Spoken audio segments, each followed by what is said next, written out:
It was supposed to be a retreat, a break from the noise, a place to clear my mind. I rented an old cabin deep in the northern woods, miles from the nearest town. The listing had described it as rustic and tranquil, which was code for outdated and barely insulated. But I didn't care.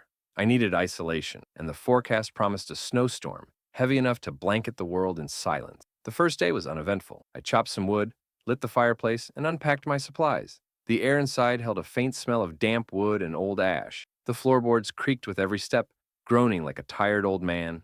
Outside, snow began to fall, softly at first, then in thick, smothering sheets that devoured every sound. That night, as I lay in bed listening to the wind howl beyond the windows, I heard something else, faint but unmistakable, a scratching, slow and deliberate, like fingernails against old wood. It was coming from beneath the floorboard. I held my breath and listened, convinced it must be some rodent or a tree branch tapping against the house. But it wasn't random. It was rhythmic, like something trying to communicate. 4 scratches, pause. 4 scratches again. I told myself it was just the storm, playing tricks on my ears, and forced myself to sleep. The next morning, I searched under the bed, checked the floorboards, and examined the crawlspace door at the back of the cabin. It was bolted shut, dusty and untouched. Still, I couldn't shake the feeling that something was moving beneath the house. The scratching returned the next night, louder this time, closer to my bedroom. I grabbed a flashlight and tried to pinpoint the source, but each time I moved, the sound stopped. I crouched near the floor, my ear almost touching the old wood. That's when I heard it again, faint whispered. I couldn't understand the words, but they were definitely human, muffled and slow, like they were drifting up from under the ground. I barely slept. When I finally drifted off, I dreamt of pale hands pushing up through the ice, mouths frozen in screams just beneath the surface, eyes wide with terror. I jolted awake to a loud bang from the living room. The fire had died, and the room was freezing. I found nothing out of place, but the scratching persisted, almost desperate now. I pried open the crawlspace door the next morning, crawling down with a lantern and a hammer. The space was tight and smelled like wet rot and rust. The dirt floor was hard-packed, but near the far wall, I noticed something odd, a strange pattern etched into the frozen ground. It was a symbol I couldn't place, circular with jagged lines branching outward like veins or lightning. As I brushed away the frost, my hand hit something beneath the surface. It sounded hollow. I scraped away more and uncovered what looked like a wooden lid, weathered and old, sealed shut with nails that had long since rusted black. Something thumped beneath it. I scrambled out, heart hammering, and sealed the crawlspace behind me. That night, the whispers returned in full. They weren't just whispers now. They were voices, pleading in a language I didn't know but somehow understood. They weren't asking for help. They were warning me. I don't know how I knew that. I just did. I tried leaving the next day, but the snow had piled high against the door, sealing me inside. The power went out. My phone had no signal. I was alone, and whatever was under the cabin was getting louder. I boarded the crawlspace door with every nail I had. I moved furniture over it, but the thumping came anyway, relentless, like something trying to break through. I started talking to it. I don't know why. Maybe I was going mad. I would sit near the crawl space and ask, "What do you want?" It never answered in words, but I began to feel things. Flashes of places I'd never been, faces I didn't recognize, screams echoing through caves of ice. On the 5th night, I lost time. Hours passed in seconds. I'd be staring at the fire and suddenly find myself standing at the crawl space, hand on the latch, unsure how I got there. I began carving the symbol I saw under the walls, into the doors, even into my skin. I thought it would protect me. I thought maybe if I understood it, I could control whatever was beneath me. I was wrong. The floorboards cracked open on the 7th night. Not all at once, just a small section near the fireplace. Through the gap, I saw something rise, pale, almost translucent, shaped like a person but wrong. Too long, too thin, eyes like black pits that seemed to stretch endlessly inward. It didn't crawl up.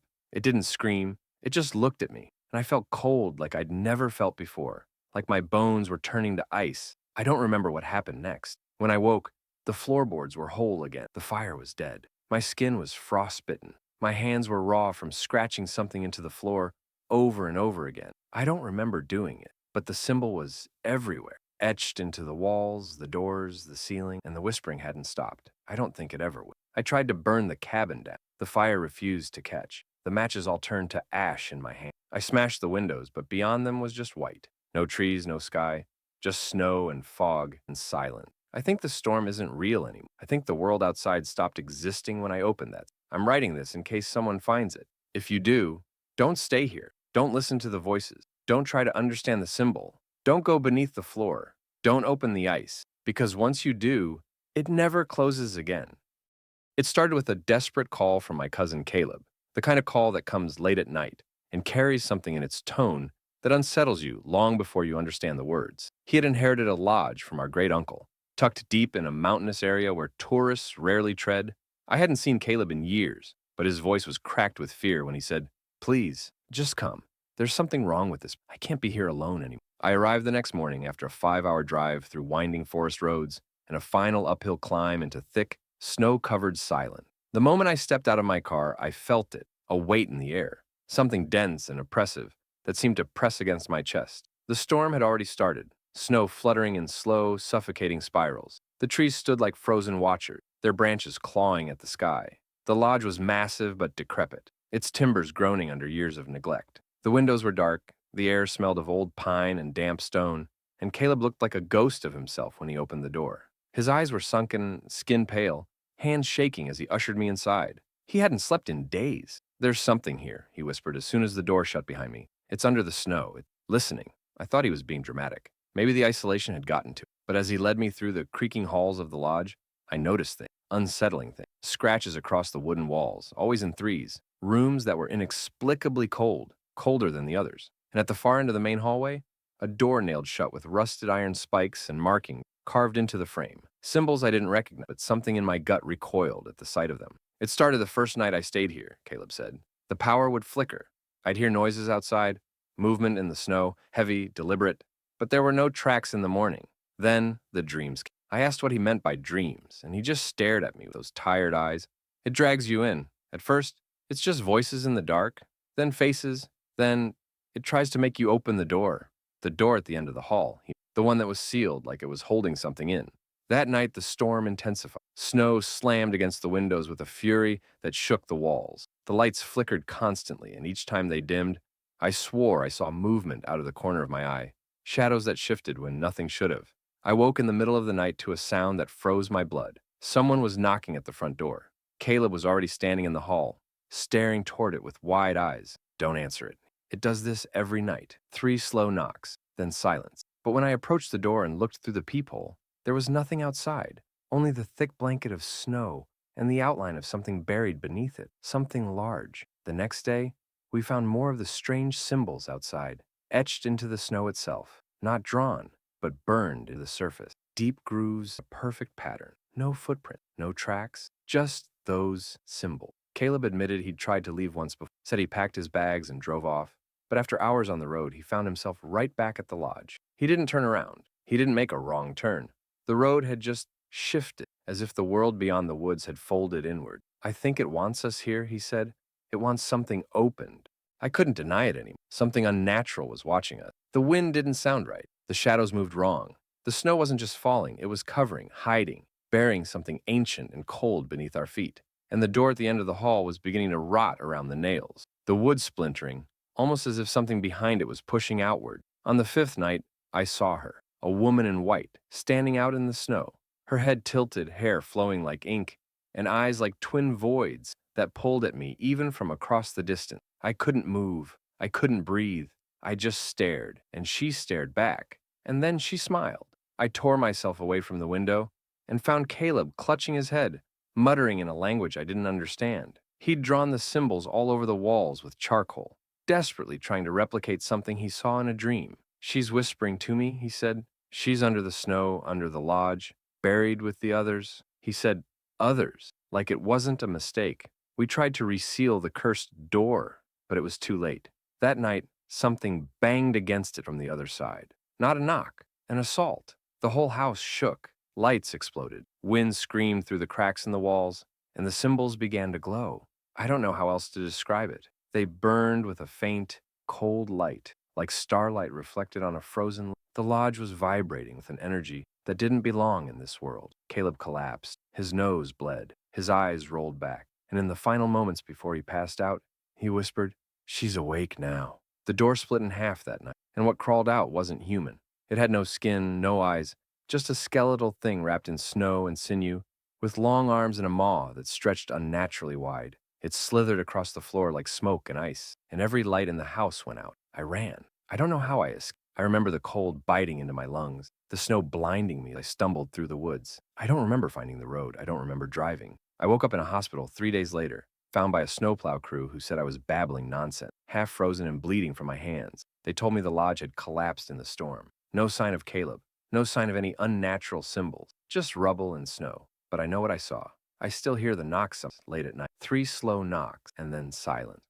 It was supposed to be a peaceful escape from the noise of the city. A few days in a secluded cabin, buried in the heart of a pine forest, where the snow muffled everything like a heavy blanket. I'd rented the place online after reading reviews about how quiet and isolated it was, which was exactly what I needed after months of burnout. No neighbors for miles, no cell service, no distraction. Just me, a wood-burning stove, and a notebook I'd been meaning to fill. But from the moment I stepped into the cabin, I felt something was wrong. Not overtly, there were no broken windows, no eerie signs of a break-in, but the air inside was too still, too heavy, like the place had been holding its breath for a long time. The kind of silence that isn't comforting, but suffocating. The storm rolled in on the first night. Thick snow fell with relentless weight, draping everything in white until I couldn't see the edge of the forest from the front porch. The sky turned a low, oppressive gray. The wind whistled around the eaves of the cabin with a voice of its own, shrill and mournful. I sat by the fire, trying to write, but something kept tugging at my attention, an itch in the back of my mind that wouldn't go away. That was when I first noticed the footprints. They appeared just before dusk, a single trail winding from the edge of the trees toward the cabin. I hadn't seen or heard anyone approach, but there they were, boot prints, large and heavy, pressed deep into the fresh snow. They stopped at the porch steps, but never left. I stood at the window for hours that night, watching the tree line. Nothing moved, not even the branches. The snow continued to fall, erasing the prints slowly until I almost convinced myself they hadn't been there. But they were back the next morning. Fresh ones, same size, same path, straight from the forest, stopping at the same step.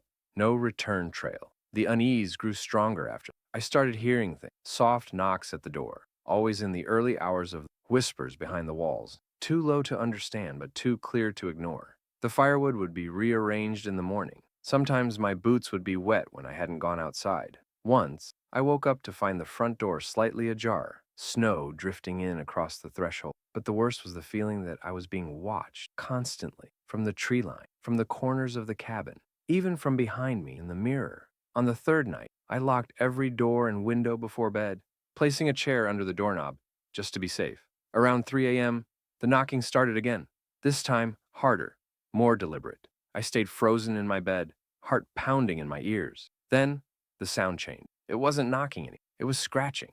Not just on the front door, on the walls, the windows, the floorboards beneath me. It was as if something was trying to get in from all sides at once, or maybe it already had. I grabbed the flashlight and crept through the dark cabin, each step creaking louder than it should have.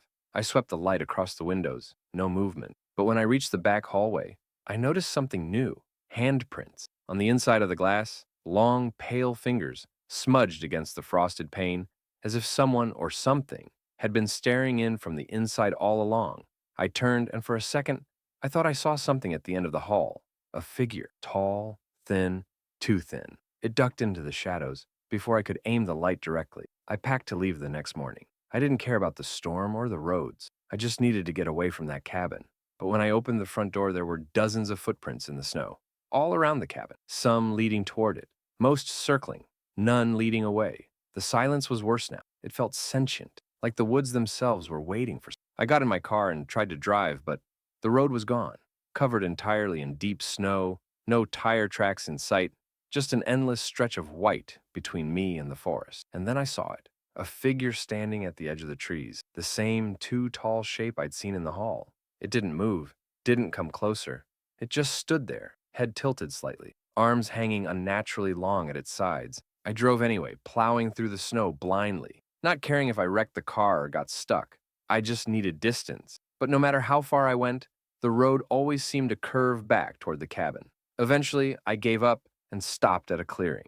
The car was nearly out of gas. The storm was worsening, and night was falling again. I started walking, desperate to find any sign of help. That's when I heard the whispering, closer now, surrounding me in the wind. And then, one by one, pale figures began emerging from the trees. Not running, not chasing, just walking, slowly, as if they had all the time in the world. I turned and ran back to the car, locking the doors and clutching the steering wheel, even though it wouldn't help.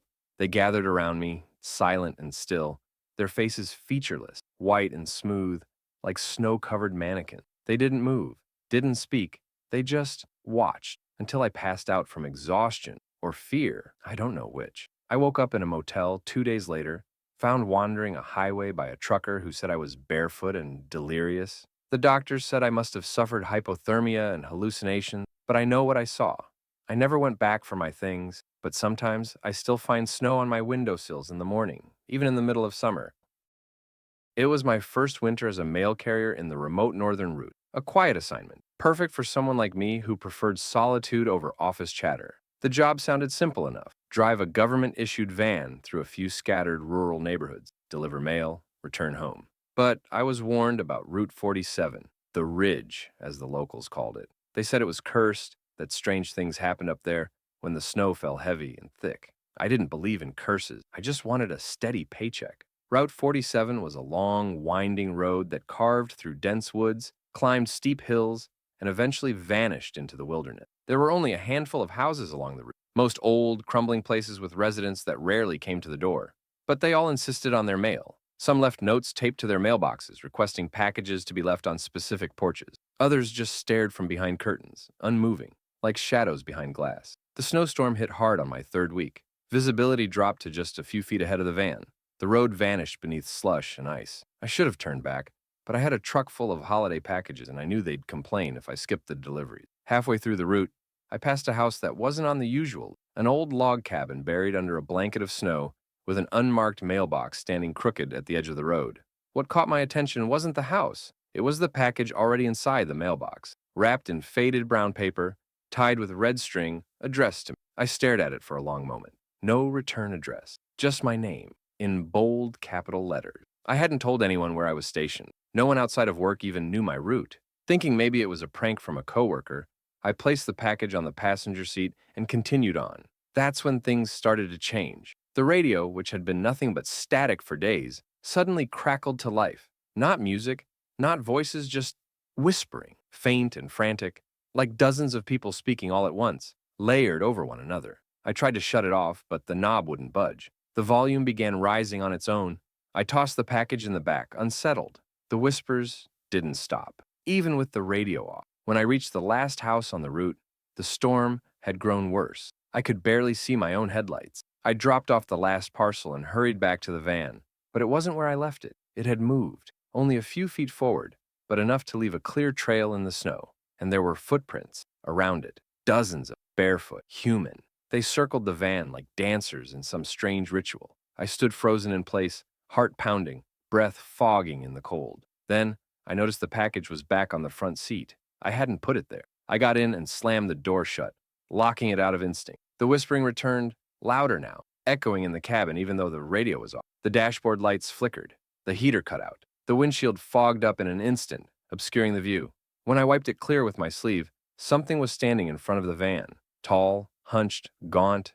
Its face was pale and wet, lips stretched impossibly wide in a grin that looked carved. It stared directly at me, eyes black and sunken, steam rising from its skin despite the freezing air. I slammed the van into reverse, tires spinning on the icy road, skidding out of control. I didn't stop until I was halfway back down the ridge, but when I looked in the rearview mirror, the figure was gone. The package sat quietly on the seat, tied perfectly. I tried to throw it out the window, but it was stuck to the seat, like it had melted into the fabric. No matter how hard I pulled, it wouldn't budge. I left it there and returned to the depot, shaken and silent. I didn't tell anyone what I saw.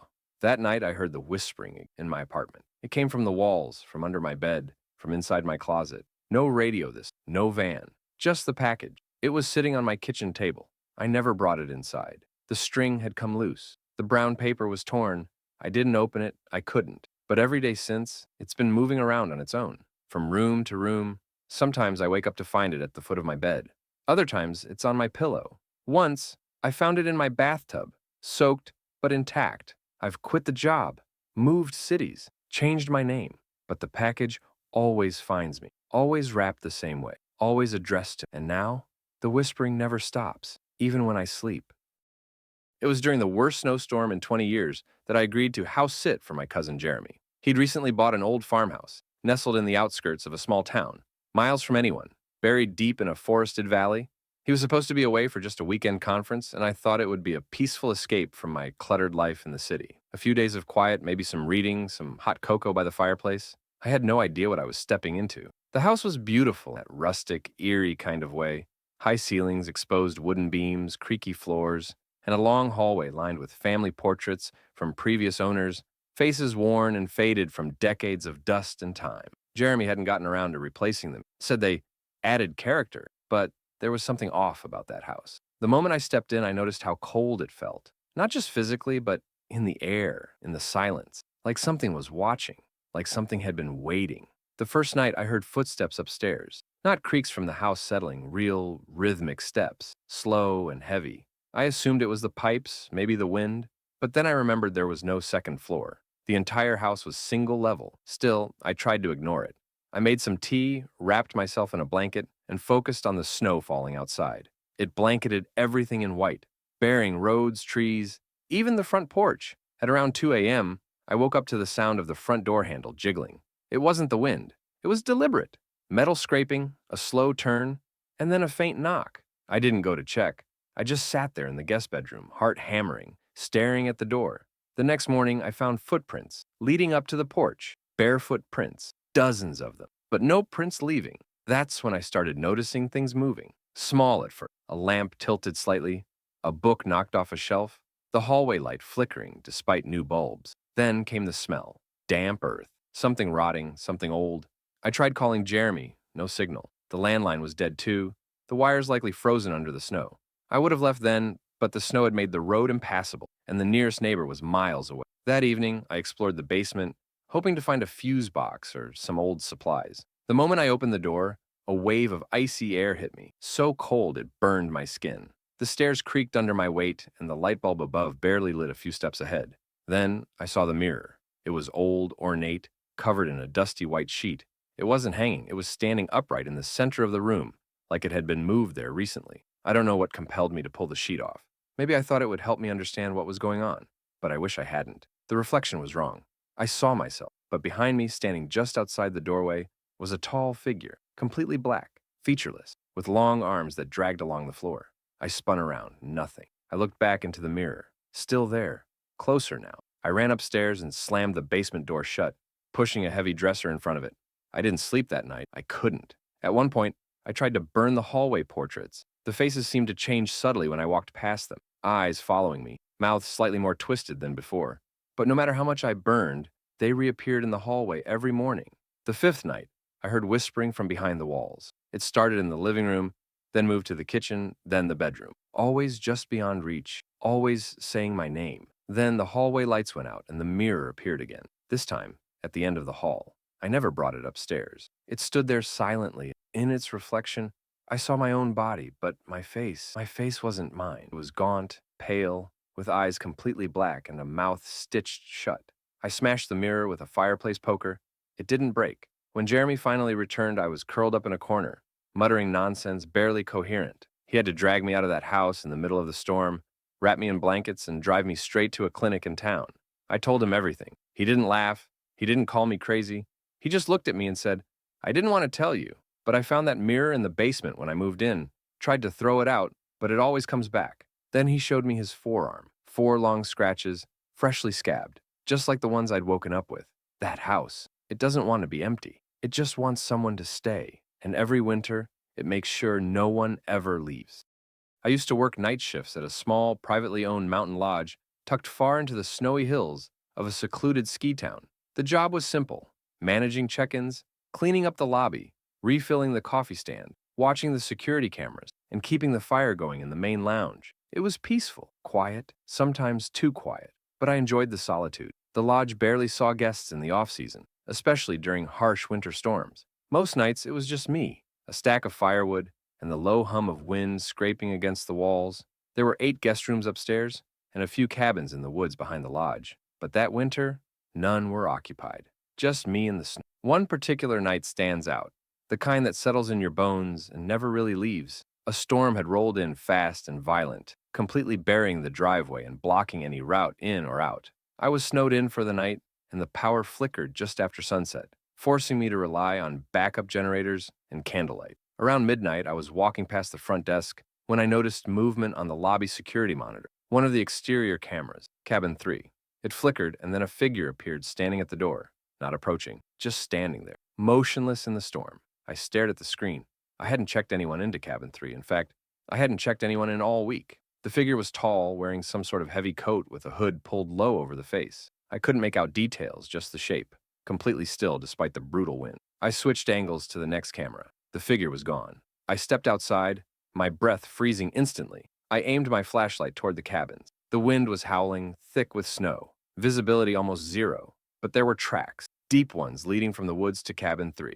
None going back. Against better judgment, I followed. The door to cabin 3 was wide open, swinging slightly in the wind. The interior was dark, untouched, dust on every surface. A thick layer of frost clung to the inside of the windows, but no one was inside. I started to leave when I heard a faint knock, not at the cabin door, but on the window. I spun around. The knock came again. I approached the window slowly, heart pounding in my throat, and there, staring in from the outside, was the figure. Except it wasn't wearing a coat. Its body was raw, wet, and glistening like exposed flesh, and its face, if you could call it that, was a hollow, dark void where the eyes and mouth should have been. I ran back to the main lodge, slipping in the snow, fumbling with the keys. I locked the doors behind me and checked every monitor. Nothing. All cameras showed empty corridors and frozen silence. I sat in the lobby, trying to convince myself I imagined it. Maybe the snow, the cold, the isolation had started to mess with my head. I brewed more coffee and tried to calm down. Then the phones rang, all of them, at the same time. The landline, the guest phones in the rooms, even the emergency backup one I kept behind the desk. They rang simultaneously, shrill and overlapping like an alarm. I picked up the front desk phone. All I heard was static, and underneath it, something else. Breathing. Slow, wet breathing. Then a whisper. Room 6. That was all it said. I dropped the phone and rushed upstairs to room 6. The door was open. The bed looked freshly used, sheets wrinkled. The bathroom light was on. The mirror above the sink was fogged over like someone had just taken a hot shower, but no one was there. Then I saw something written in the mirror's condensation. 5 words drawn with a finger. You shouldn't be alone here. I didn't sleep the rest of the night. The next morning, once the snowplows cleared the road, I packed my things and quit on the spot. I didn't even wait for the next shift to arrive. I left a note for the owner and never returned. But even now, in my apartment miles away, I still have dreams about that figure. I still hear the whispering, and sometimes, when I wake up in the middle of the night, my bathroom mirror is fogged over. Same message, same words. You shouldn't be alone here.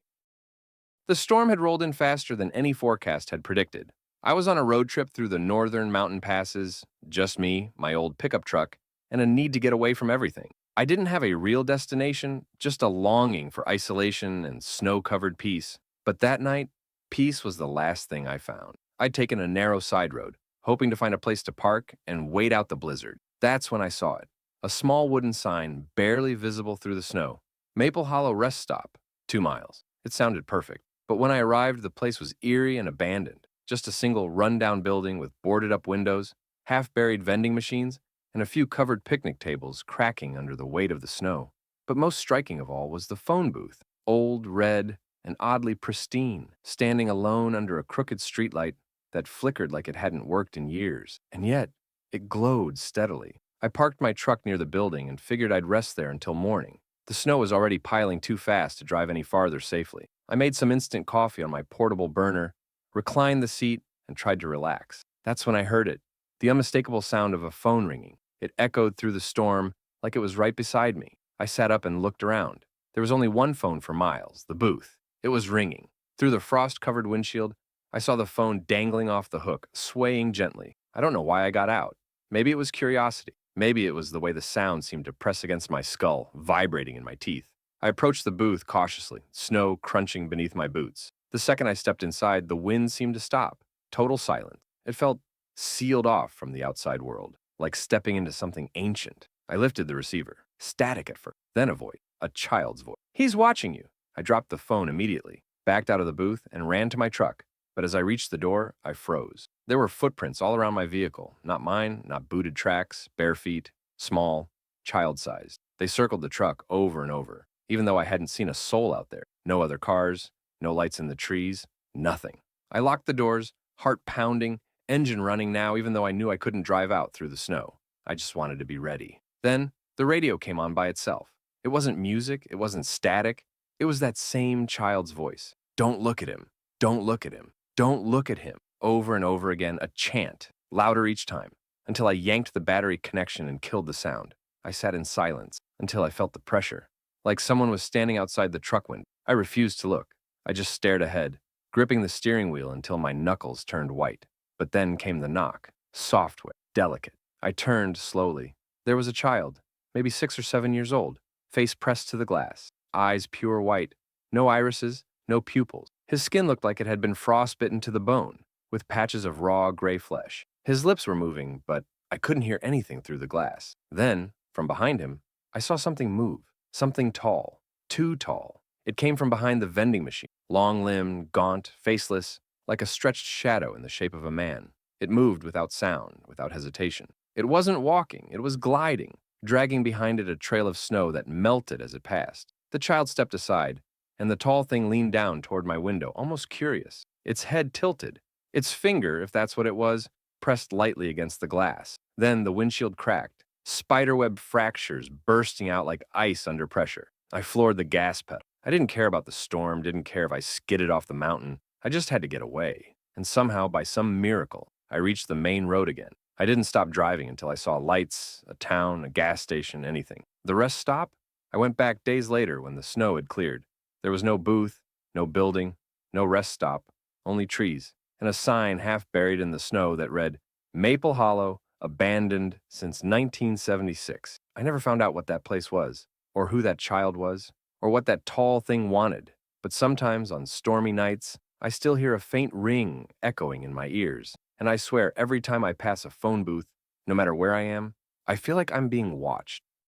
It was supposed to be a short winter getaway, a solo retreat into the snowy countryside to clear my head after a brutal year. I rented a small, rustic cabin through one of those vacation rental sites. The photos were charming, a cozy wood stove, a reading nook by a frosted window, thick pine trees surrounding the property, and total seclusion. That last part was what sold me. I wanted isolation. I wanted silence. I got it, but not in the way I expected. From the moment I arrived, something felt off. The key had been left under the mat, just as the owner instructed. The place was tidy, but there was a strange, lingering smell, like cold ash mixed with mildew. Not strong, just faint enough to keep my nerves alert. I brushed it off as the scent of an old cabin that hadn't seen much use in the winter. It snowed heavily that first night. By morning, I was completely snowed in. No big deal.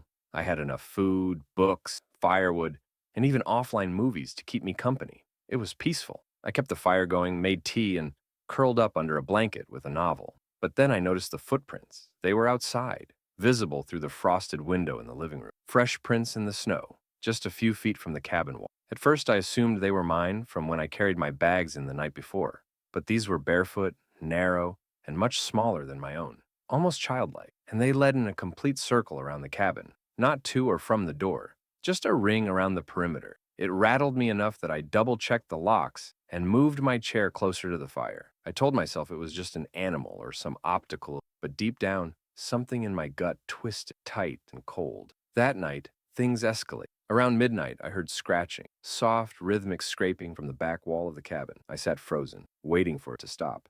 It didn't. I grabbed my flashlight and crept toward the sound. The scratching paused, then resumed on the opposite side of the cabin, as if someone had sprinted around to get ahead of me. I stayed up the entire night, sitting in the corner with a fireplace poker in one hand and a lantern in the other. No more scratching, just silence and the ever-growing storm outside. The next morning, I opened the front door to look at the footprints again, but there weren't any. Instead, I found a trail of wet handprints smeared along the walls of the cabin.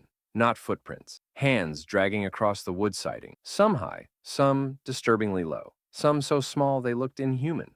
I was done.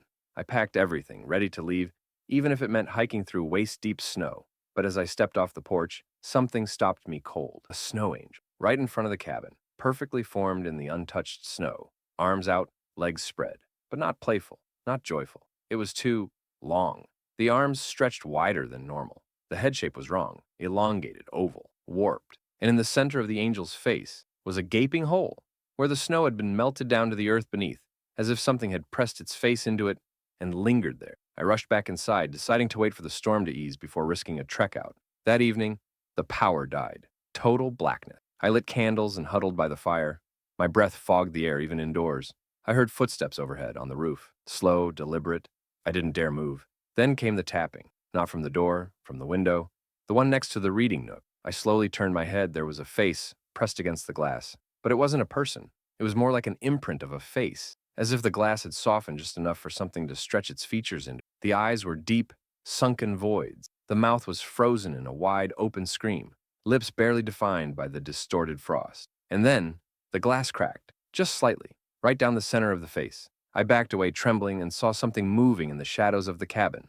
Not outside, inside, crawling low, dragging itself across the floor. Slow, wet, slithering noises. It didn't make a sound, but I could see it in the reflection of the mirror above the fireplace. Something long and limb-like, reaching toward me from beneath the sofa. I don't remember how I escaped. I must have run into the snow, half-dressed and screaming. I must have followed the slope down the hill until I collapsed. All I know is I woke up 2 days later in a ranger state. They said they found me passed out in the woods, covered in frostbite, babbling nonsense about faces in the glass and angels with no eyes. They never found the cabin. They said there's no listing for it on any rental site, no coordinates, no owner. But sometimes, in the dead of winter, I'll see the same snow angel in my backyard, perfectly formed, elongated, and every now and then, just before sleep takes me, I hear tapping on the window, and the glass begins to crack. It was nearly midnight when I got the call. My sister Lila was in tears on the other end of the line, her voice shaking so badly I could barely understand her. She begged me to come pick her up, said something was wrong at the old family cabin, something she couldn't explain over the phone. I hadn't been there in years, not since our parents passed, but I couldn't ignore the panic in her voice. She sounded terrified. The snowstorm had already started by the time I reached the forest road. Thick flurries whipped across my windshield, making visibility almost non-existent. I drove slow, tires crunching over the fresh snow as I followed the winding trail toward the cabin. That place had always given me the creeps, even as a kid. Isolated, quiet, too quiet. When I finally arrived, the front porch light was flickering. The door was slightly ajar, creaking with the wind. My stomach tightened. "Lila?" I called out as I stepped inside. "It's me." Silence. The place was ice cold. No fire, no lights, aside from a few dim candles scattered around the room. But the worst part was the air. It was heavy, stale, like the cabin had been sealed shut for decades, not days. Then I saw her. She was sitting on the floor in the living room, huddled under a blanket, eyes wide and bloodshot, staring at something that wasn't there. "Lila," I said gently, kneeling next to her. "What happened?" She didn't respond at first, just kept looking past me, toward the hallway that led to the bedroom. "It keeps coming back," she whispered finally. "It comes at night, crawling."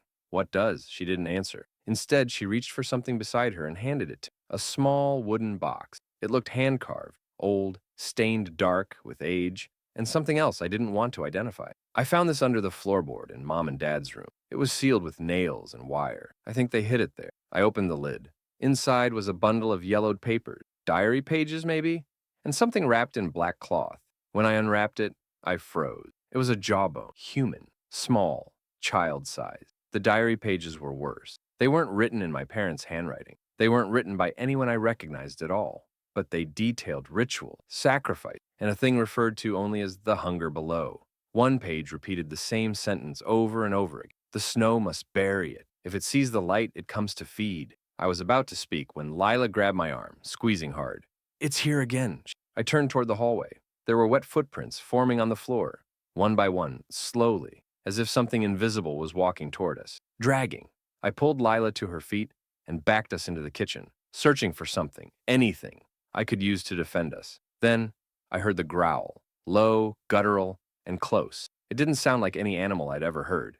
It sounded wrong, like a voice trying to mimic a growl, or maybe a growl trying to sound like a voice. Then the lights went out. We ran. I didn't care about the storm anymore. I didn't care how far the nearest help was. I just wanted to get out. But as we opened the front door, the snow seemed deeper than before, almost like it had risen in minutes, swallowing the path back to the car. We trudged through it, barely able to breathe, my boots sinking up to my knees with every step, and all the while I heard something following us. Not footsteps, not breathing, just this low, skittering sound, like bones dragging across wood. Behind us, the cabin windows glowed faintly. A flickering light appeared inside the house. A figure standing in the living room, tall and grotesquely thin, face hidden in shadow, arms far too long for its body. It tilted its head as we looked back. We didn't stop running until we reached the road. The next day we returned with the police. The cabin was gone. No wreckage, no sign it had ever been there. Just a clearing of snow and forest, undisturbed. But here's the part I still can't explain. In the center of that empty clearing, buried halfway in the ice, was the wooden box, still sealed, still humming faintly with heat, despite the cold. And written in the snow beside it, in long, spidery letters, "You opened the hunger." Lila doesn't speak about that night anymore. Neither do I. But every winter I dream of the cabin again, and something watches me through the frost. It had been years since I'd seen my grandfather's cabin. Nestled deep in the snowy hills of Vermont, it was the kind of place that seemed forgotten by time. No cell service, no electricity, just a wood stove and candlelight. I hadn't planned on going back, but after he passed, the family asked me to retrieve a few of his belongings. They were all too uneasy to go themselves. I should have known something wasn't right then. The storm had started earlier than expected. Thick flakes fell like ash, bearing the narrow trail by the time I reached the gate. The key was cold in my hand as I unlocked the rusted chain. Even from outside, I could feel something heavy about the air, something pressing down, watching. The inside of the cabin was exactly as I remembered it, but colder. Not in temperature, though it was freezing, but in something deeper.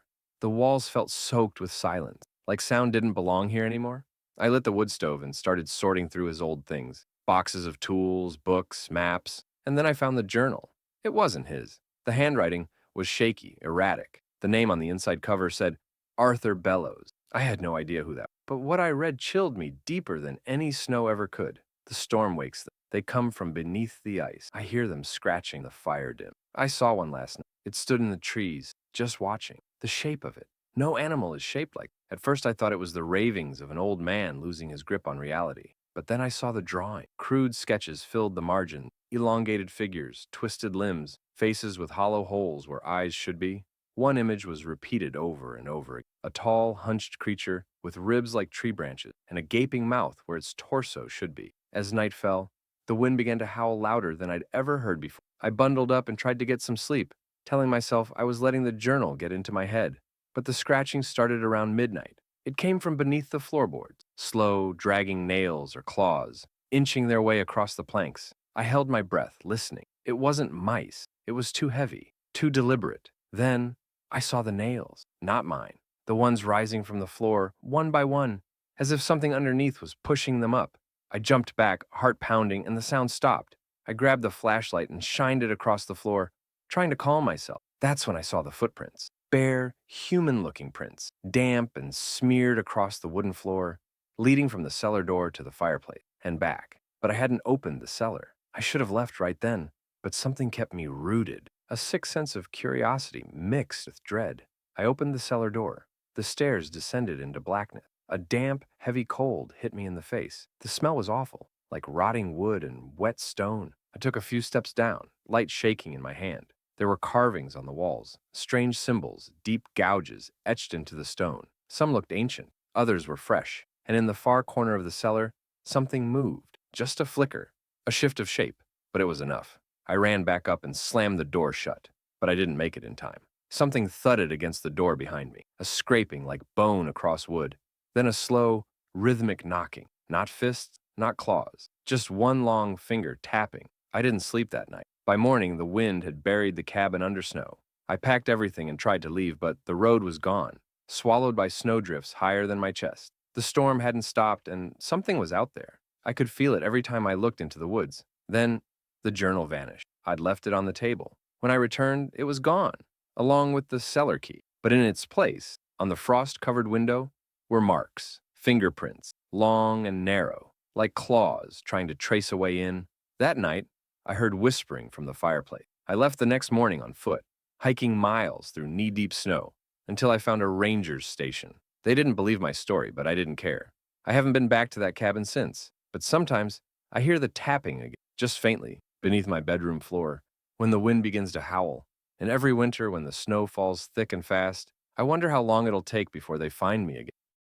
It was supposed to be a peaceful winter retreat, just me, my partner Emily, and a week off-grid in a small rental cabin nestled deep in the mountains. After the chaos of the city, we craved isolation. No phones, no internet, Just snowfall, silence, and each other. That's what we thought we wanted. The cabin was beautiful in a rustic kind of way. A small wood-burning stove, creaky wooden floors, and windows that framed the forest like a painting. The snowstorm began the evening we arrived, blanketing everything in a quiet stillness. It felt cozy at first, like being wrapped in nature's embrace. But that feeling didn't last. The first strange thing happened that night.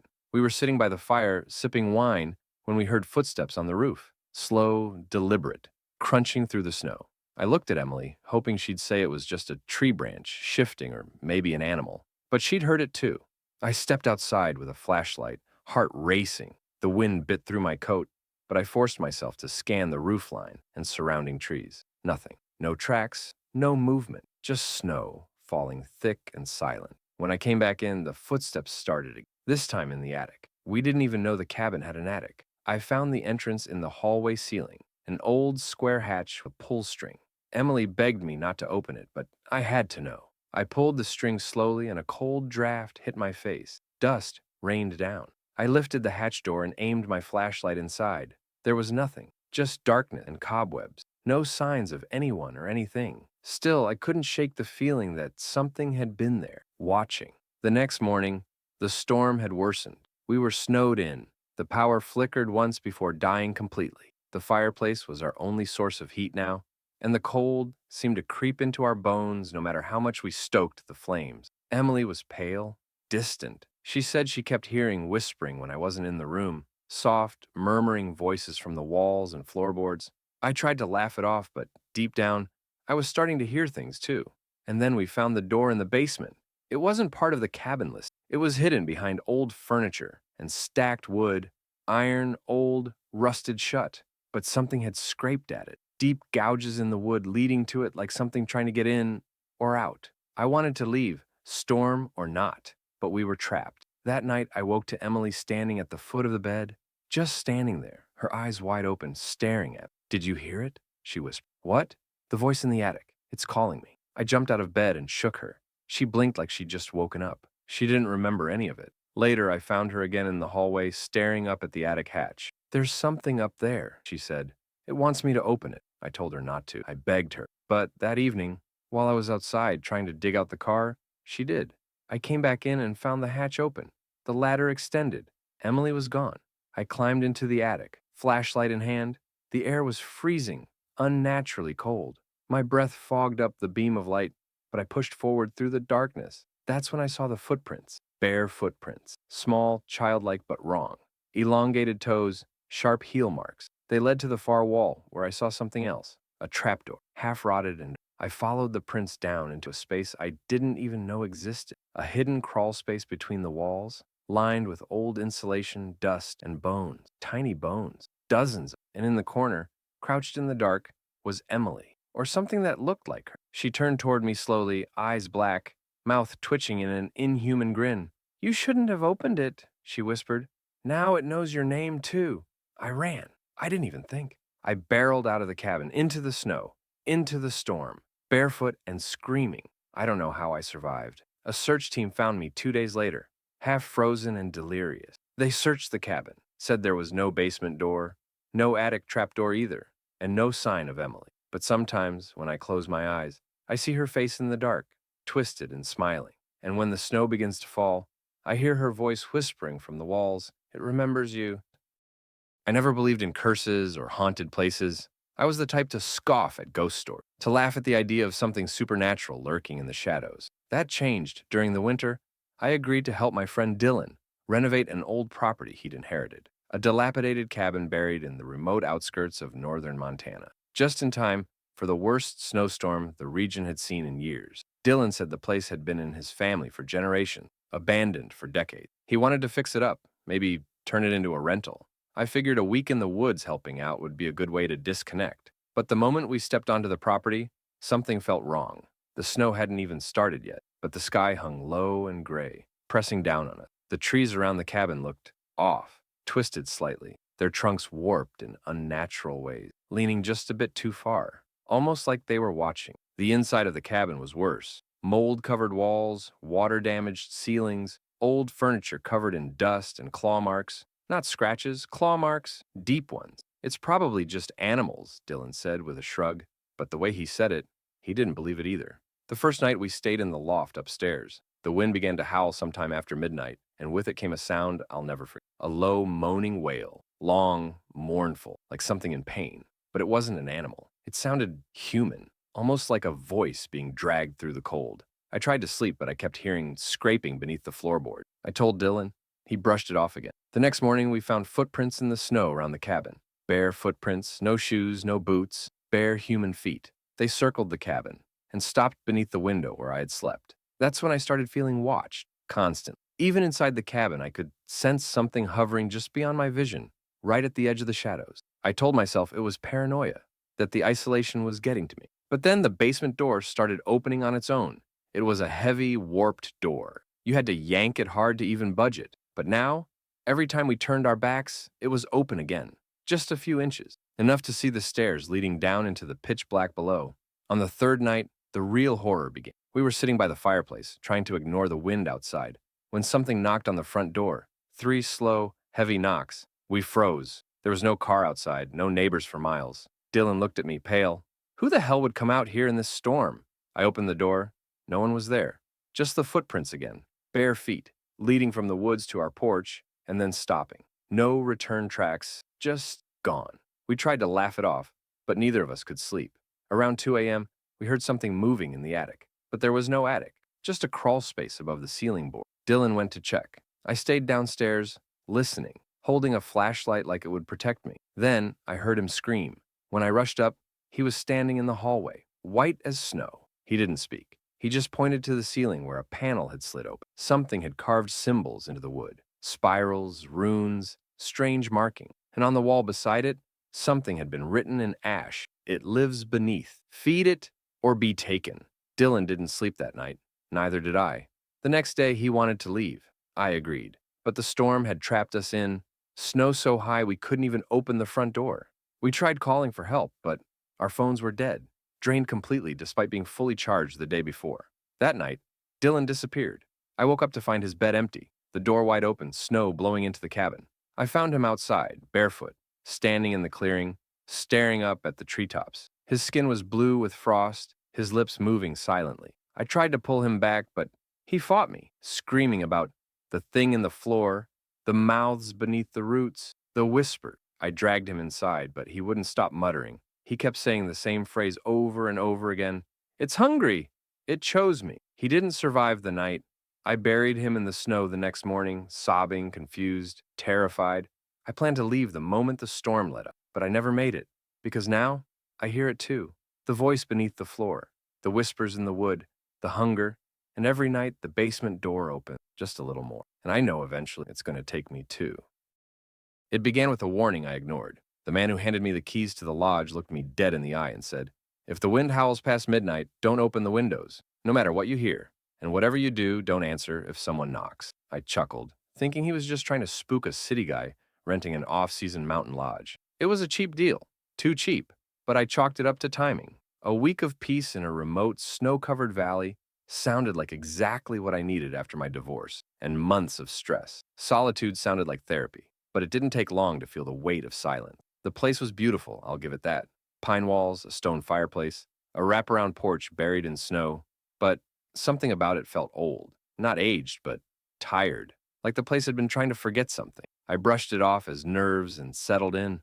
The first night was uneventful, except for the wind. It started around 11 p.m., shrill and rising. By midnight, it sounded like voices were carried in it, whispers stretched and twisted. I reminded myself of the caretaker's warning, even laughed a little, but I still made sure the windows were locked. At 12:43 a.m., someone knocked on the front door. 3 soft, deliberate knocks. No movement, no sounds beyond the wind. I didn't answer. I peered through the peephole, but all I saw was snow and the faint outline of a figure. Small, hunched, standing just outside the edge of the porch light. Not moving, not even shivering. I backed away and sat in the armchair, heart pounding, flashlight clutched in one hand. The knocking didn't come again that night, but the wind, it kept whispering until dawn. The next day, I saw the footprints, bare feet, child-sized, leading around the cabin in circles. No tracks leading to or from the woods, just circling. I told myself it was an animal. I had to. I tried not to look out the windows too much after that. Something about the trees felt closer than they had been the day before. That night, it knocked again, twice. I didn't look. I didn't move. Then it spoke, not from the door, from the walls, a voice soft and slow, calling my name from inside the wood. Not loud, not shouting, just whispering in a sing-song tone, like a child playing hide and seek. Come out, wherever you are. I shut myself in the bedroom. I lit candles, turned up the fireplace as high as it would go. I didn't sleep. I just stared at the door, waiting. At one point, I swear I heard someone walking in the attic above me, dragging something heavy. The third day, I found a photo under the front mat. It wasn't mine. It was old, water-stained. A photo of a family standing right on the porch, where I had been hours before. A man, a woman, and a little girl with pale eyes and long, dark hair. The woman's face had been scratched out violently. The girl was holding something in her hand. I had to squint to see it. It was a severed bird, limp and torn. That night, I started seeing her. The girl. She would stand in the corners of rooms I wasn't in. I'd see her only in reflections, in the fireplace glass, the window panes, the bathroom mirror, always still, always smiling with a mouth that looked too wide for her face, and always closer each time. I tried to leave the next morning, but my truck wouldn't start. The battery was drained, the fuel line frozen solid. I called for help, but there was no signal anymore. Not even the emergency beacon I brought worked. I was trapped, and whatever was outside or inside knew it. That night, I broke. The knocking started again at 12:07 a.m., and this time, it didn't stop. For hours, relentless tapping on every wall, every window, every door. Then, it changed. Something started laughing, a low, garbled laugh that grew louder until it was echoing in my head.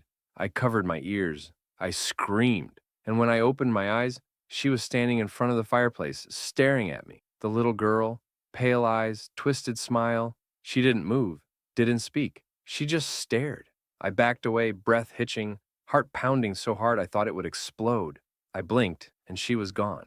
But the whispers never left. I don't remember much after that. Just flashes, me running through the snow, barefoot, bleeding from somewhere I couldn't find, the trees whispering, the porch light flickering, something dragging itself across the roof, clawing at the shingles. They found me 2 days later, curled up in the woods, half frozen and delirious. I spent a week in the hospital. No one believed what I saw. The authorities found the cabin empty, the furniture untouched, the photo gone. But I know what happened, because now, every time the wind blows, even back in the city, I hear the knock. And last night, there was a photo slipped under my apartment door. The same girl, closer than smiling and holding a key.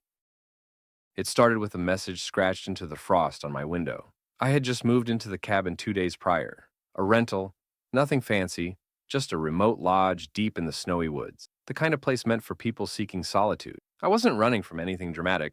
No breakup, no trauma. I was just tired. Tired of noise, people, deadlines. I wanted the kind of silence that you could feel in your bones. The first 2 days were blissful. Snow piled up outside and the fireplace kept everything warm, and my phone barely had a signal. A small mercy, honestly. I read, cooked, and watched the snowfall for hours. But on the third morning, everything shifted. When I woke up and looked out the front window, I saw something unusual. Among the frost on the glass, there was a faint but deliberate message scratched with something sharp. "Don't sleep in the basement." I stood there staring, my breath fogging the pain. I hadn't even opened the basement door yet. I figured it was probably an old prank, maybe from a past renter. Still, something about the way the words were etched, precise and desperate, made my stomach knot. I told myself it was nothing and went on with my day, pretending I hadn't seen it. That night, I couldn't stop thinking of it. By 1 a.m., I was pacing the hallway, my curiosity gnawing at me. Finally, I walked over to the basement door and opened it. The cold that hit me wasn't natural. It was deeper than winter cold. It felt wrong, like walking into a place the world had forgotten. The stairs groaned under my weight, and when I reached the bottom, I was struck by how pitch black it was. My flashlight barely cut through the dark. There was nothing remarkable down there, just an old boiler, boxes, and cobwebs. But the silence? It wasn't empty. It was watching. I turned to head back up, but I paused when I heard it, a faint scraping sound like fingernails on concrete. I swept my light across the room and saw nothing, just shadows, but I swear they shifted when I wasn't looking. Back upstairs, I tried to sleep, but the sound didn't stop. Scraping, dragging, whispering through the vents. I plugged my ears, buried my head in a pillow. It didn't help. By the fourth night, the sounds had turned into voices, muffled, distant, but clearer each time. He opened the door. He shouldn't have. Now he's one of them. I started having dreams, no, visions. of a man standing in the basement, his face missing, just skin stretched over where features should be. He would raise his hand and point at me, silently screaming through a mouth that wasn't there. Then came the knocking from under the floorboard. I tried calling the rental owner. No answer. I emailed. Nothing. Desperate, I decided to leave. I packed my things, but when I tried to open the front door, it wouldn't budge. Not locked. Sealed. Like it had frozen shut from every window, every exit. Impossibly sealed. That night, I saw him. The man from my dreams, standing at the bottom of the basement stairs, half shrouded in shadow. But this time, he moved, slowly ascending the steps, hand on the rail, his faceless head twitching from side to side. I slammed the door shut and pushed furniture against it, but he kept knocking, not forcefully, just steady, constant tapping, like he was waiting for me to give in. By the sixth night, I stopped sleeping. I sat in the living room with every light on, whispering to myself, trying to stay grounded. But the walls had started to bleed frost, and the voices came louder now, circling me from every room. Don't look at them too long. They like when you notice. They were here before you. They'll be here after. I snapped. I tried to burn the basement door. It didn't catch. I swung an axe into it, but every hit just echoed back into my own chest, like I was striking something alive. And then, one night, the knocking stopped. The silence was worse. Something had changed. The energy in the cabin shifted. He didn't need to knock anymore. He was already in. I caught glimpses. His reflection behind me in the microwave door. His figure flickering in the hallway. I'd blink and he'd be closer. I could feel his breath when I tried to sleep. I finally broke and ran in the snow, barefoot, screaming for help. I stumbled into a ranger outpost, 2 miles away. Delirious, frostbitten, incoherent. They found me clutching my coat like a lifeline, babbling about voices, faceless men, and sealed doors. The strange part? When they returned to the cabin, there was no basement, no stairs, just a solid wall where the door had been. The scratches on the window were gone too. But I know what I saw.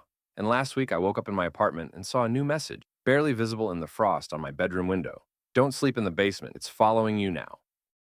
It started with a voicemail. I had just finished a grueling double shift at the hospital. Icy roads, a power outage, and one emergency after another. I was drained, barely keeping my eyes open. When I finally slid behind the wheel to make the long drive back to my family's secluded cabin, nestled in the mountains. A snowstorm had rolled in while I was at work, but I'd done the drive hundreds of times. I figured I'd just take it slow. As I pulled out of the hospital parking lot, my phone buzzed. One voicemail.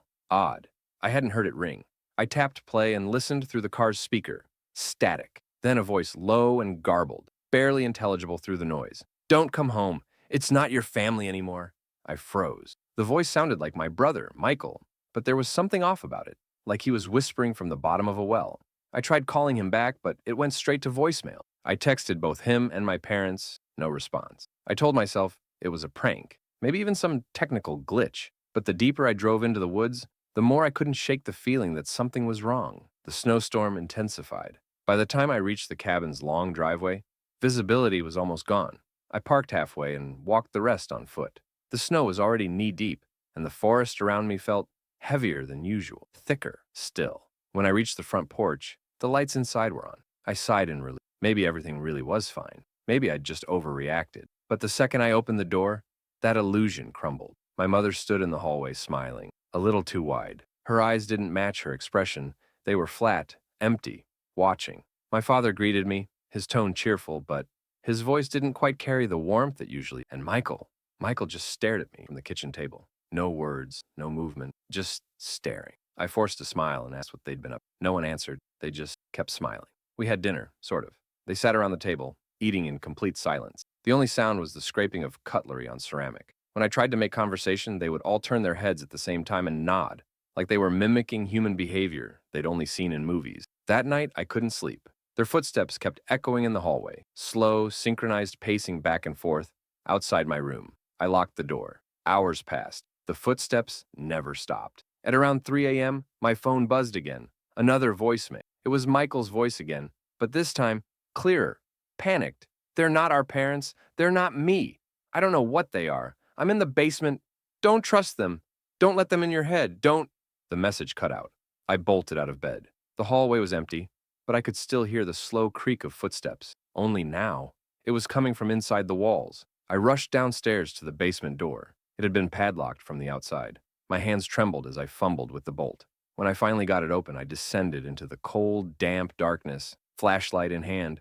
There, huddled in the far corner, was Michael. The real Michael. He looked thinner, pale, terrified. His wrists were bruised. He'd been chained down there. He flinched when I stepped toward him, whispering, "Shh, they'll hear you. They can't be near their true reflection." I didn't understand at first, until he pointed to the mirror propped against the wall behind him. "Watch." He handed me the mirror. We crept back upstairs. My heart thundered in my chest. As we reached the hallway, our parents and the other Michael were waiting, smiling again, hands folded neatly in front of them like mannequins. But in the mirror, they weren't human.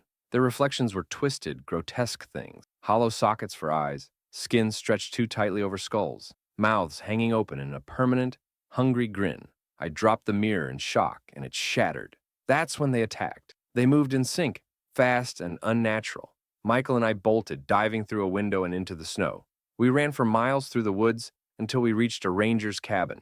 The storm was still raging, but we banged on the door until someone answered. The rangers didn't believe us, of course. By the time they returned to the cabin, there was no sign of anything wrong. No imposters, no weird behavior, just an empty house. They assumed it was exhaustion, hallucination, maybe even trauma. But I know what we saw, and I haven't been able to sleep since. Because every time I look in the mirror now, sometimes for just a second, I don't see my reflection blink when I do. It was supposed to be a simple winter getaway. My best friend Laura had invited me to her family's old mountain lodge to escape the chaos of the city. The place was buried deep in the woods, surrounded by pine trees and snow-covered trails, cut off from civilization. No Wi-Fi, no cell signal, no distractions, just peace, hot cocoa, and a fireplace crackling through the snowstorm. But peace didn't last long. The first strange thing happened on our first night. We'd just finished a late dinner and were sitting by the fire when we heard a loud knock at the front door. A heavy, deliberate knock, 3 slow pounds that echoed through the house. We looked at each other confused. No one should have been able to reach the cabin in the middle of this storm. We hadn't passed a single soul for miles during the drive. Laura hesitated, then got up to check through the peephole. Her expression changed instantly, pale, tight-jawed. "It's just some guy," she said quietly. "He's asking for help." I joined her at the door. Through the tiny peephole, I saw a man standing in the snow. No coat, no gloves, no boots, just a thin flannel shirt and jeans, his face obscured by shadows. He wasn't shivering. Laura cracked the door just slightly and asked if he was okay. The man didn't answer right away. He just stood there, head tilted slightly, lips twitching like he was trying to remember how to form words. Finally, he said, "It's cold." That's all, just that. Laura offered to call for help, but when she mentioned the phone, his eyes widened strangely and he said, "They don't let me use phones anymore." Something in me screamed to shut the door. Every instinct flared like a warning alarm. Laura nodded and gently said, "Sorry, we can't let you in. Try the ranger station down the trail."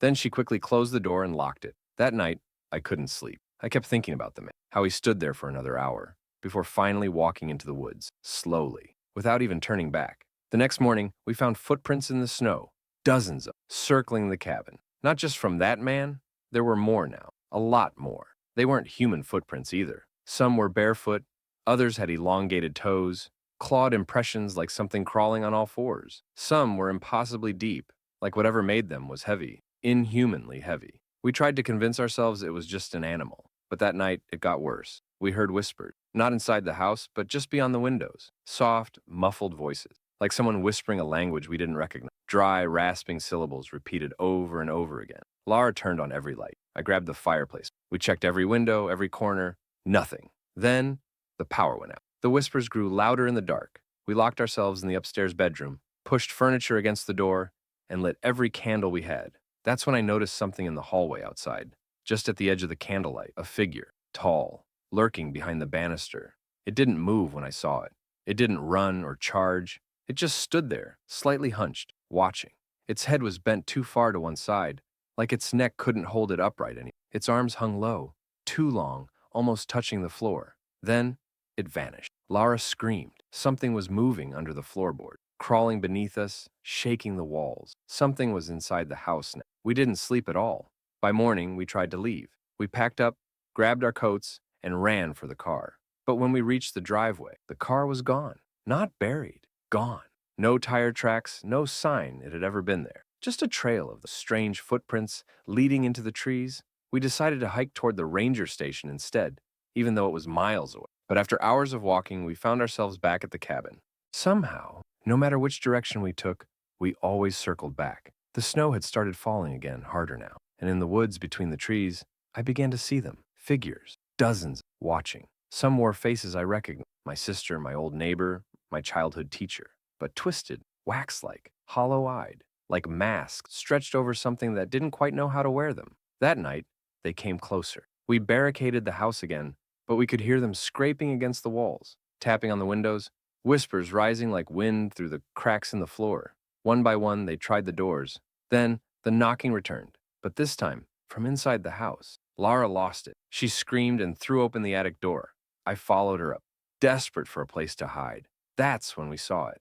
The man from the first night, he was there, hunched in the corner of the attic, rocking back and forth, his back to it. Except now he was covered in frost, skin bluish gray and cracked like old porcelain. He slowly turned his head toward us. No eyes, just frozen hollows, black and endless. He opened his mouth and through cracked lips whispered, "It's cold.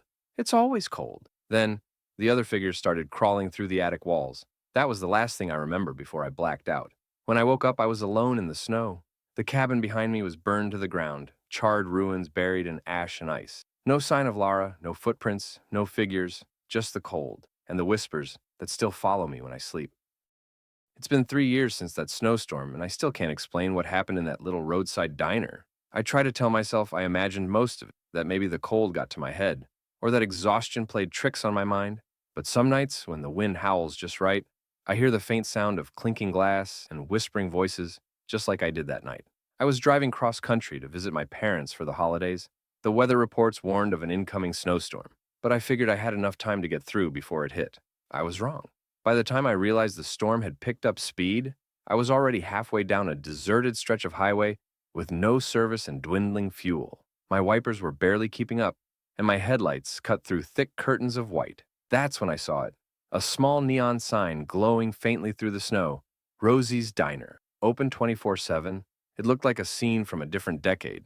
An old-fashioned silver diner with red booths, fogged-up windows, and a flickering neon open sign that buzzed faintly. The parking lot was completely empty, and everything about it felt oddly preserved, like time hadn't touched it in years. Still, I was freezing, tired, and desperate to get warm, so I pulled in. The moment I stepped inside, something felt wrong. The air was warm, but there was a strange stillness. No music, no chatter, not even the hum of a refrigerator. A waitress stood behind the counter, smiling too widely like she'd been expecting me. Her name tag read Gloria, and her uniform looked like it belonged in a 1950s movie. "Cold night, isn't it?" she said, voice sugary and smooth. "Take a seat wherever you like." I sat in a corner booth trying to warm my hands. I noticed the other booths had half-eaten meals on the tables, plates of burgers, cold coffee, untouched slices of pie, but no customer. "Busy night?" I asked, trying to lighten the mood.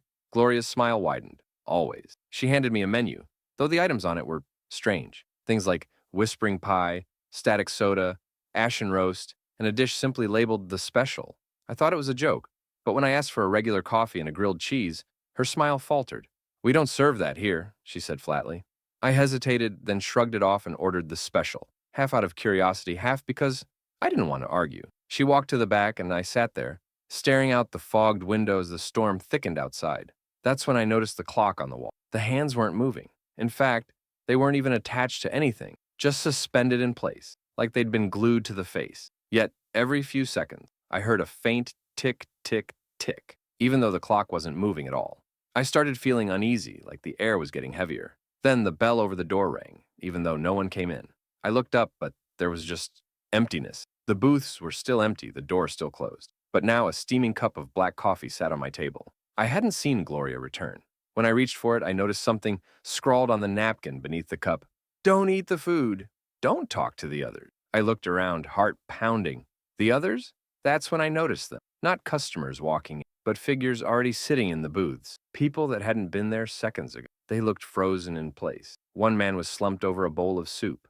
A woman stared into her cup, unmoving. Another had a fork halfway to her mouth, stuck in that position, eyes blank and lifeless, but I could see them breathing. I stood up, panicked. I was about to run out when Gloria appeared in front of me, holding a plate. "You're special," she said sweetly. On the plate was, I don't know how to describe it, a pile of gray, writhing meat that moved slightly like it was still alive. The smell was rotten and electric, like ozone and death. "I don't want this," I said, backing away. Her face changed. Her eyes went wide and glossy, her smile twitching. You have to eat. You're already part of the diner now. The lights flickered. The patrons turned their heads toward me in unison, blank-eyed and pale, faces sagging slightly like their skin was soft clay. One by one, they started smiling, the same wide, stretched grin Gloria wore. I ran, I shoved past her, through the front door, into the blinding snow. But the parking lot was gone. There was no road, no car, nothing but white snow and a black sky. I turned back, and the diner wasn't behind me anymore. Just trees, just cold, just wind. I wandered for hours before I stumbled onto a snowplow truck that picked me up. The driver didn't believe a word I said, and I didn't blame him. But I still have that napkin, the one that said, "Don't eat the food, don't talk to the others." The handwriting, it's mine. I don't know why I agreed to house sit that place during the snowstorm. Maybe it was the extra cash, or maybe I just needed a break from the city. Either way, it was supposed to be a quiet weekend watching over a secluded house deep in the forest, while the owners went away on a holiday trip. But that house, something was wrong with it the moment I stepped inside. It was a beautiful old lodge-style home tucked in the woods, surrounded by tall pine trees and snow-covered trails. The couple who owned it were friendly enough, older, polite, but strangely insistent that I not answer the door for anyone after dark. They repeated that warning twice. At the time, I thought it was just precautionary. Maybe they'd had weird experiences with people getting lost during storms or something. The first day was peaceful. I spent most of the time curled up by the fireplace, sipping cocoa and watching the snowfall build up outside. It was honestly cozy. But once the sun went down, the house changed. The lights flickered.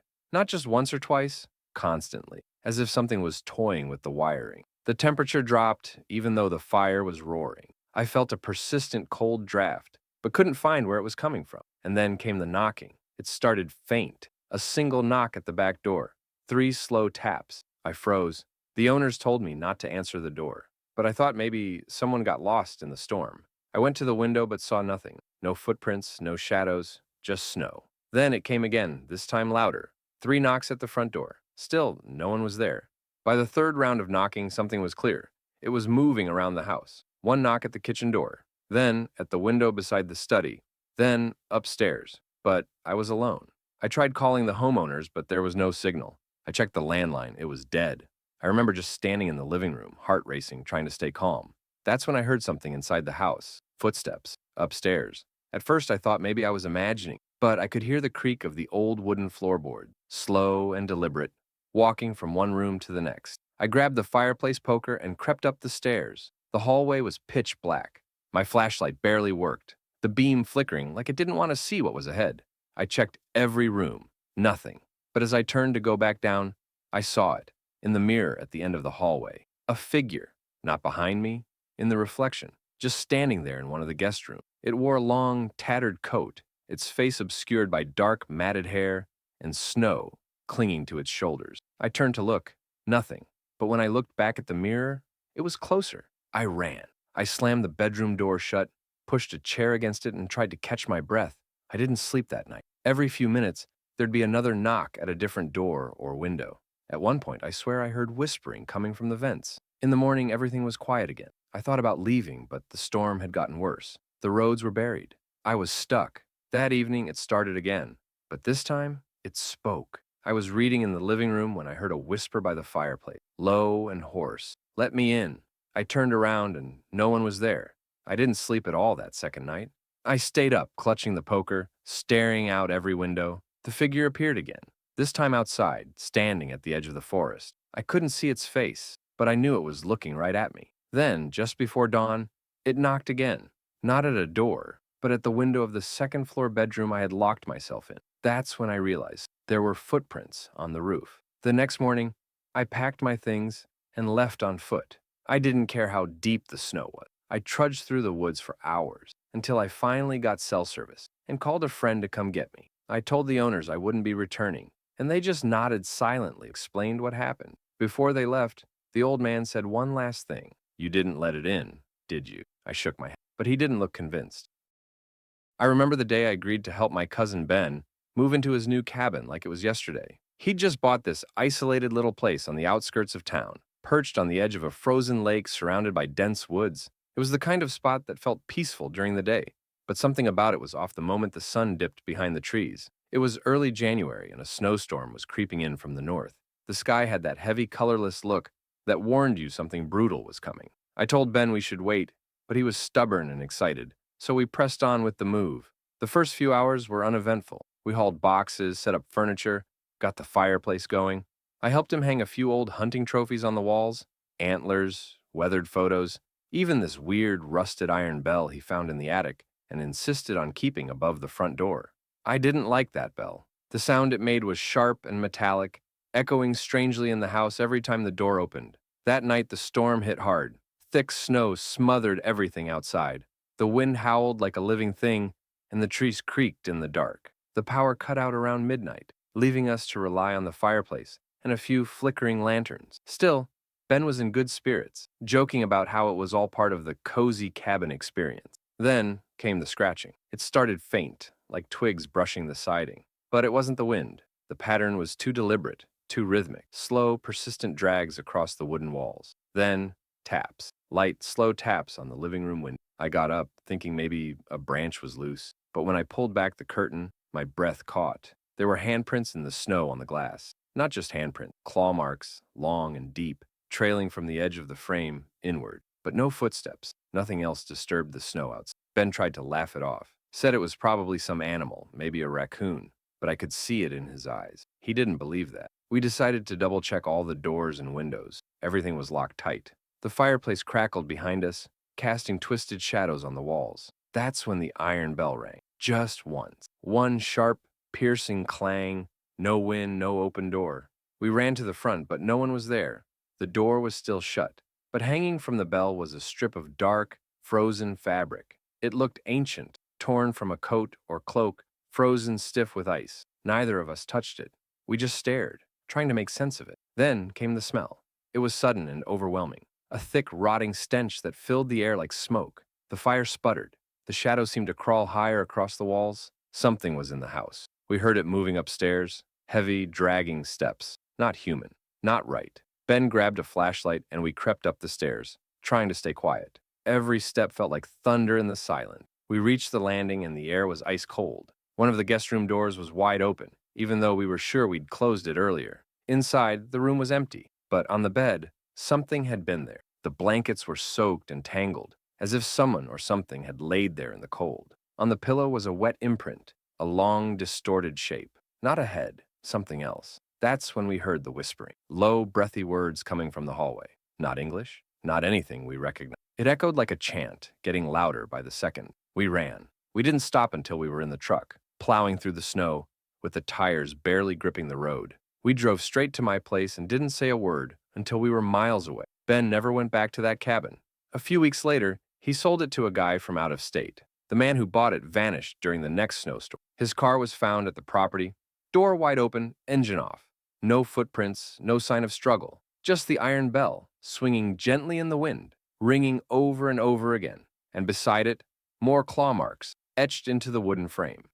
It was supposed to be a short visit, just a weekend trip to check on my grandparents' old house before the bank took it over. They'd passed a year ago. No one in the family had been back since. The house sat on a lonely hill just beyond the town limits, bordered by endless woods and a long abandoned road swallowed by frost. I figured I'd get in, sort through their old things, and be gone before the snowstorm hit. But that place, that house, had been waiting for someone to come back. And I think deep down, I knew at the moment I turned the key in the door.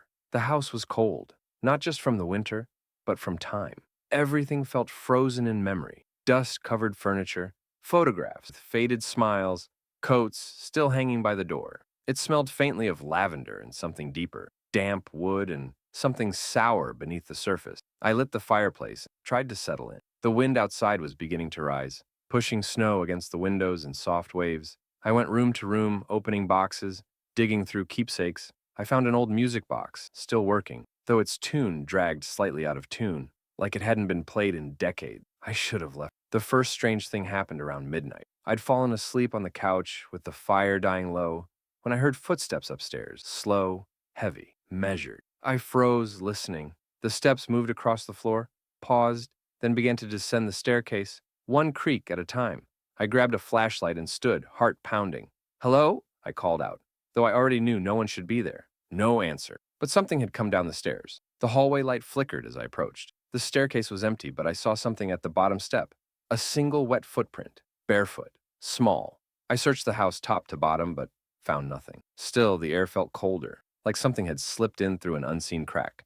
I tried to brush it off as nerves. Maybe it was just water from my boots earlier.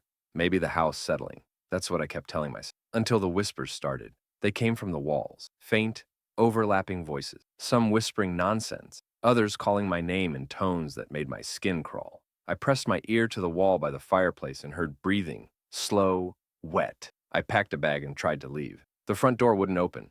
I pulled, twisted the lock, slammed my shoulder into it, but it was like the wood had fused with the frame. I tried the windows, frozen solid, ice creeping up the glass from the inside like fingers. That night, the fireplace lit itself. I swear it. I had extinguished it before trying to leave, but now it was roaring, flames snapping wildly, casting tall, strange shadows across the room.